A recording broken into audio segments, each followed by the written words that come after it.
아멘. 자, 지난 시간에 이어서 소요리 문답 강의 20번째 원죄란 무엇인가 두 번째입니다. 우리 16문과 17문에 해당이 되거든요. 우리 문답을 한번 하도록 하겠습니다. 16문입니다. 모든 인류가 아담의 범죄에서 타락했습니까?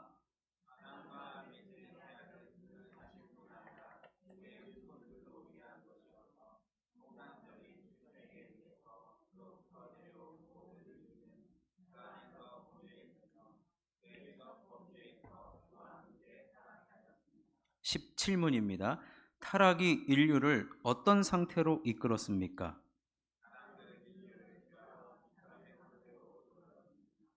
자, 그래서 지난 시간에 아담과 모든 인류는 단일성으로 존재한다라고 말씀을 드리면서, 여러분, 아담이 에덴 동산에서 죄를 지을 때 우리가 그때 실제적으로 그 자리에 함께 있지는 않았으나 우리가 예수를 믿고 보니 우리도 아담의 범죄에 동참한 것이더라, 그렇게 말씀을 드렸죠.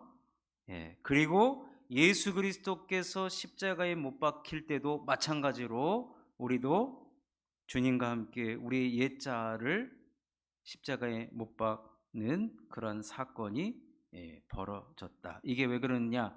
아담과 모든 인류는 단일성, 하나님의 언약 안에서, 예수 그리스도 안에서 우리가 존재하기 때문에 그렇다라고 말씀을 드릴 수 있습니다. 그리고 지난 시간에 마지막 부분에 16문의 답이었던 통상적인 출생, 저나 여러분이나 엄마 뱃속에서 있다가 다 똑같이 출생한 통상적 출생이었습니다. 그런데 오직 예수 그리스도만이 통상적이 아닌 특별한 출생, 성령으로 잉태됨으로 말미암아, 그래서 우리 예수님이 우리의 죄를 위해서 십자가에 돌아가실 수가 있었고, 그것이 우리들에게 구원의 사건으로 우리를 죄에서 벗어날 수 있도록 해주셨다라고 말씀을 드렸습니다. 자, 그러면 두 번째, 세 번째까지 오늘 하고 이 원죄를 마치도록 하겠는데, 두 번째, 원죄는 우리의 육체뿐만 아니라 영혼까지도 포함한다라는 것입니다. 이게 무슨 말이냐면요, 우리는 영혼과 육체로 이루어졌잖아요. 영혼과 육체로 이루어졌는데 우리의 육체만 이 원죄로부터 영향을 받았고, 영혼은 선하다라는 말하는 사람들이 있어요. 그래서 아담과 하와가 육체로 죄를 지었다라는 거예요. 그래서 우리 영혼은 하나님께서 이미 선제적으로 창조를 했다는 거예요. 선하도록. 그런데 아담과 하와가 육체로 죄를 지었기 때문에 우리의 육체는 악하지만 영혼은 선하다라는 말이 있어요. 여러분, 이게 성경적으로 맞습니까? 틀립니까? 맞아요, 틀려요. 틀리다라고 자신 있게 말씀을 하셔야 됩니다. 이게 바로 영혼 선제론이에요. 하나님께서 영혼만 미리 만들어 놨다는 거예요. 그런데 육체로 우리가 태어났잖아요. 그래서 육체를 덧입었기 때문에 영혼은 선하지만 육체는 악하다. 여러분, 이거는 올바른 원죄가 될 수가 없습니다. 이게 실제로 영혼 선제론, 요즘에 나타나는 이단들도 이거 주장을 해요. 영혼은 깨끗하다, 그러나 육체는 악하다. 이건 이제 당시에 사실은 헬라 사상에서 나온 건데, 물질 세계는 더럽고 이데아 세계는 깨끗하다라고 하는 그 플라톤의 사상에서 나온 것이죠. 여러분, 우리의 육체가 하는 것은 다 악하고 영혼이 하는 것은 선하다. 그 말은 육체가 본래 악하기 때문에, 이거는 태어나기를 이렇게 태어났기 때문에 아무렇게나 살아도 된다는 거예요. 육체는. 근데 영혼은 선하다. 이거는 성경에 없는 내용이에요. 성경에 없는 내용이에요. 이게 이제 구원파에서 세월호가 딱 됐을 때 그 세월호 누굽니까? 유병원. 그 세월호 구원파가 가르치는 게 뭡니까? 육체는 악하다. 근데 영혼은 선하다. 그렇게 가르치는 거예요. 그러니까 육체가 원래 악하기 때문에 이렇게 된 거 어떻게 하냐고 이렇게 얘기하는 거예요. 네. 이게 영혼 선제론이지만 다른 말로 하면 나 몰라라, 나 몰라라. 자기가 죄를 져놓고 이것은 원래 악한 육체가 했기 때문에 이건 어쩔 수 없다. 그렇게 얘기를 해버리는 거예요. 사람을 죽여놓고 육체가 원래 악하니까 이건 어쩔 수 없는 거예요.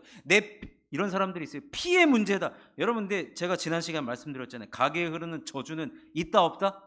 없다는 거예요. 절대 없다는 거예요. 절대 없다. 내가 예수 믿고 보니 아담의 범죄의 현장에 내가 있었다라는 거예요. 나도 동참한 공범이라는 거예요. 아버지가 죄를 졌기 때문에 내가 죄를 짓는 게 아니라는 거예요. 지난 시간에 말씀드렸잖아요. 아버지가 포도주를 드셨는데 내가 취하거나 그런 일은 없다는 거예요. 성경은요, 영과 육도 생육법으로 창조가 된다는 거예요. 우리가 자녀를 낳았을 때 이 자녀도 나를 닮은 자녀, 육만 나를 닮은 게 아니라 영혼도 함께 창조가 되었다라는 거예요. 자, 창세기 5장 3절을 보겠습니다. 자, 읽겠습니다. 시작. 아담은 130세에 자기의 모양 곧 자기의 형상과 같은 아들을 낳아 이름을 셋이라 하였고, 자기의 모양 자기의 형상을 닮아서 태어난 아들이 육체만 닮은 게 아니라는 거예요. 영혼도 나를 통해 태어났다는 얘기입니다. 그 이전에 아담도 여러분 하나님의 모양으로 지음을 받았죠. 창세기 5장 1절에 보시면 저기에 나오잖아요. 하나님의 모양대로 지으시되. 하나님의 모양이라는 거 하는 것은 형상, 영혼과 육체 둘 다를 물려줬다는 겁니다. 그렇기 때문에 사람이 태어나는 것은 육체만 조직되는 것이 아니라 영혼까지 조직받았다는 교훈을 얻을 수가 있습니다. 이것을 좀 더 구체적으로 정리를 해보면 첫 번째로 아담은요, 전인격적으로 죄를 지었다라는 거예요. 전인격적으로라는 말이 뭐냐면 영혼도 죄를 지었고 육체도 죄를 지었다라는 거예요. 영만 죄를 짓고 육체만 죄를 지은 것이 아니라 둘 다 죄를 지었다는 거예요. 둘 다. 여기서 이제 제가 방금 얘기한 영혼은 깨끗하고 육체만 악하다, 이렇지 않다는 거예요. 둘 다 전인격적으로 죄를 지었다. 자, 두 번째, 성경은 하나님이 영과 육을 개별적으로 지었다라고 말하지 않습니다. 영과 육이 한꺼번에 지어진 거예요. 태어났고 보니까 영이 없는 자녀가 태어난 적이 없다는 거예요. 동시에 그 아이도 영혼을 가진 존재로 태어난다는 것.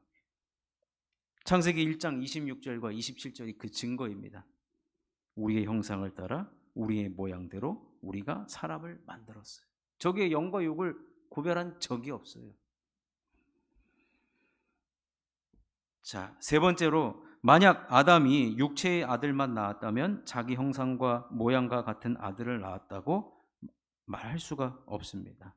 제가 지금 계속해서 반복적으로 이야기합니다. 어느 한쪽으로 출생된 게 아니다. 자, 네 번째로는 영혼의 부패는 육과 연합됨으로 일어난 것이 아니다. 아까 제가 말씀드린 영혼이 선하고 육체가 악한데 이것이 합쳐지니까 이제 인간이 죄를 지었다. 그게 아니고요. 원죄란 아담이 영혼도 죄를 지었고 육체도 죄를 지었다는 거예요. 여러분, 왼손이 하는 일을 오른손이 모를 수가 있습니까? 같은 몸인데 다 알 수가 있어요. 영혼과 우리 육체도 마찬가지입니다. 하나이기 때문에 육체만 죄를 짓고 영혼은 죄를 안 짓고 영혼만 죄를 짓고 육체만 죄를 안 짓는다, 그런 일은 있을 수가 없다는 거예요. 그래서 우리는 이 용어들을 아셔야 되니까 영혼 창조설, 이 말은 영혼만 선하게 태어났다, 절대로 아니라는 것. 그리고 우리는 전인 창조설, 전인격이 부패했다. 영혼도 육체도 부패했다, 죄를 지었다 라는 것이죠. 그래서 자, 이제 결론적으로 살펴봅니다. 결론적으로 이런 원죄에 빠진 우리는 예수 그리스도의 젖붙임의 사역만이 우리를 깨끗해 하고 구원할 수 있는 길 것입니다. 예. 3번 보여 3번. 예? 그 3번 봐요. 큰 3번. 예, 그렇죠. 여기서 이제 젖붙임이라는 말이 이제 어디서 우리가 또 이해를 해야 되냐면 존재의 단일성. 예수 그리스도 안에 있다. 하나님의 언약 안에 있다. 그래서 이 로마서에서는 이것을 돌감람나무, 참감람나무 이렇게 표현을 합니다. 아마 읽어보셨는지 모릅니다. 한번 읽어보겠습니다. 로마서 11장 17절과 18절에 이제 이 젖붙임에 대한 사역이 나옵니다. 한번 읽겠습니다. 시작. 또한 가지 얼마가 꺾이었는데 돌 감람나무인 내가 그들 중에 젖붙임이 되어 참 감람나무 뿌리의 진액을 함께 받는 자가 되었은즉 그 가지들을 향하여 자랑하지 말라. 자랑할지라도 내가 뿌리를 보존하는 것이 아니요 뿌리가 너를 보존하는 것이니라. 자, 로마서 11장 23절과 24절도 읽어보겠습니다. 23절 없어요? 23절, 24절. 그럼 23절 제가 앞부분을 읽어드리겠습니다. 그들도 믿지 아니하는데 머무르지 아니하면 젖붙임을 받으리니. 자, 이는 그들을 젖붙이실 능력이 하나님께 있습니다. 내가 같이 읽겠습니다. 내가 원 돌 감람나무에서 찍힘을 받고 본성을 거슬러 좋은 감람나무의 젖붙임을 받았으니 원가지인 이 사람들이야 얼마나 더 자기 감람나무의 젖붙이심을 받으랴. 여러분, 다른 얘기하는 게 아니에요. 지금 로마서 11장에서 사도 바울이 우리의 원죄가 그럼 어떻게 해결이 되느냐, 우리가 어떤 존재였느냐, 돌 감람나무였다는 거예요. 돌 감람나무. 돌 감람나무는 뭐라 그러냐면 그 맛도 없는 거예요. 돌 감람. 말 그대로 돌이에요. 돌. 감람나무가 뭐냐면요, 이제 올리브 나무예요. 올리브야.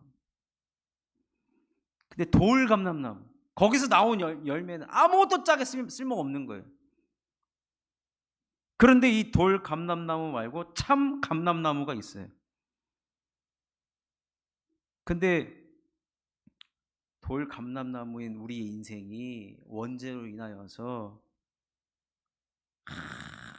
아무 진짜 짜게 쓸모없는 인생인데 그 돌 감람나무인 우리의 가지, 이게 무슨 뭐 아버지 콩깍지 들어가신다 뭐 이런 거, 뭐 강남 공장장 뭐 이런 거 같아요. 갑자기 그 돌 감람나무의 가지인 우리를 잘라가지고요, 참 감람나무 대신 예수 그리스도라고 지금 표현하거든요. 참 감람나무 대신 예수님께 젖붙임을 해버린 거예요. 근데 이 젖붙임은 그 시골에서 농사를 좀 해보신 분들은 좀 이해를 하실 겁니다. 근데 저는 해보신 분 계시나요? 이 젖붙임 하는 거? 전 안 해봤어요. 몰라요. 해보신 분 한번 설명해 주시죠. 해보신 분. 젖붙임 하는 방법이 있던데요. 아니면 제가 글로 써온 거, 제가 글로 배워온 거 읽어드립니다. 옛날 시골에서 나무에다 젖을 붙여 보았습니까? 예. 나무를 딱 잘라내고 이렇게 껍데기를 벗긴대요. 껍데기를 벗겨놓고 가지를 줄기에다가 껍데기까지 붙여놓고 비닐에 이렇게 붙여놓으면 젖붙임이 된대요. 안 해보셨나 봐요. 뭐 어쨌든 돌 감람나무를 잘라다가 참 감람나무에다가 붙였다는 거예요. 붙였는데 그 가지에서 참 감람나무의 열매가 맺힌다는 거예요. 우리가 젖붙임 됐기 때문에. 그래서 여기서 말하는 참 감람나무가 누구냐? 바울이 말하기를 예수 그리스도라는 거예요. 근데 그 나무가 참 감람나무라는 것을 어떻게 아느냐? 열매로 안다는 거예요. 열매로. 그래서 우리가 돌 감람나무의 삶이었는데 참 감람나무의 접붙임을 받아서 좋은 열매를 맺게 되는 인생을 살아가고 있다라는 것이 바로, 원죄였으면은 돌 감람나무는 돌 감람나무에서 맺히는 나쁜 열매밖에 맺을 수가 없는데, 이것을 잘라다가 붙인 분이 누구냐? 잘라다가 붙인 분이 누굽니까? 내 스스로는 잘라가지고 거기를 갈 수가 없어요. 이것을 잘라다가 이것을 갖다 붙인 분은 누구예요? 농부 대신 우리 하나님이라는 거예요. 농부 대신 우리 하나님. 우리 하나님이 우리들에게 얼마나 좋은 하나님이십니까? 이 감람나무 쓸모없는 것들 잘라가지고 내가 그 모닥불 태우겠다, 불멍 좀 해야 되겠다, 그런 분이 아니라 돌 감람나무에 있는 가지를 산 예수 그리스도 그 참 감람나무에 우리를 접붙여서 우리를 좋은 열매 맺는 인생으로 우리를 그렇게 한마디로 말해 인생 역전을 시켜 주셨으니 여러분 얼마나 우리는 감사합니까? 오늘 규민 형제가 에베소서 3장 20절 하나님의 사랑이 깊고 넓고 충만하다, 여러분 바로 여기서 나온 겁니다. 우리의 인생이 어떻게 하나님의 사랑을 여러분 어떻게 감격할 수가 있습니까? 그러니까 내 자신이, 나는 돌 감람나무였는데 참 감람나무 대신 예수 그리스도께 접붙임 되어서 좋은 열매를 맺는 인생 되었으니 그 사랑이 얼마나 깊고 넓고 크고 충만한지, 그 사랑이 지금도 임하고 있기 때문에 오늘 이 자리에 여러분이 복된 주일날 다 오후 예배까지 이 자리에 앉아 있는 줄로 믿습니다. 그러니 여러분, 사도 바울이 말하고 오늘 우리가 읽은 로마서 5장 19절 말씀이 얼마나 우리들에게 큰 능력의 말씀으로 다가오는 것입니다. 한번 읽겠습니다. 로마서 5장 19절 말씀 시작. 한 사람이 순종하지 아니함으로 많은 사람이 죄인 된 것 같이 한 사람이 순종하심으로 많은 사람이 의인이 되리라. 예수님의 그 순종으로 말미암아 영혼과 육체가 다 죄를 지은 우리가 돌 감람나무여가지고 아무짝에다 쓸모없고 그저 땔감으로 쓰일 수밖에 없는 우리의 인생이 하나님의 다함없는 사랑과 측량할 수 없는 그 사랑으로 말미암아 우리의 가지를 떼어다가 참 감람나무 대신 예수님께 접붙여 주셨으니 이거야말로 여러분 은혜이고, 우리가 지은 죄보다 하나님의 은혜가 훨씬 큰 거예요. 아멘이시죠? 훨씬 크기 때문에 우리가 이제는 생명의 삶을 살아가는 거예요. 여러분, 아까 제가 오전에 말씀드렸죠. 이수정 40의 인생의 큰 전환점, 예수를 믿고 보니까 내가 돌 감람나무였구나. 그런데 어떻게 이렇게, 그러니까요 여러분, 하나님의 이 역사는요 우리가 알 길이 없어요. 그러니까 만남의 축복이 너무 중요합니다. 내가 있는 지역에 민비를 만날 줄을 어떻게 알았겠습니까? 당시에 그 왕비 아닙니까? 왕비를 어떻게 평민이 만날 수 있을 때가 있습니까? 그런 어려움을 당한 그 민비를 내가 어떻게든 도와주고, 그래서 인생의 근데 여러분 나중에 이수정이 어떻게 된지 아십니까?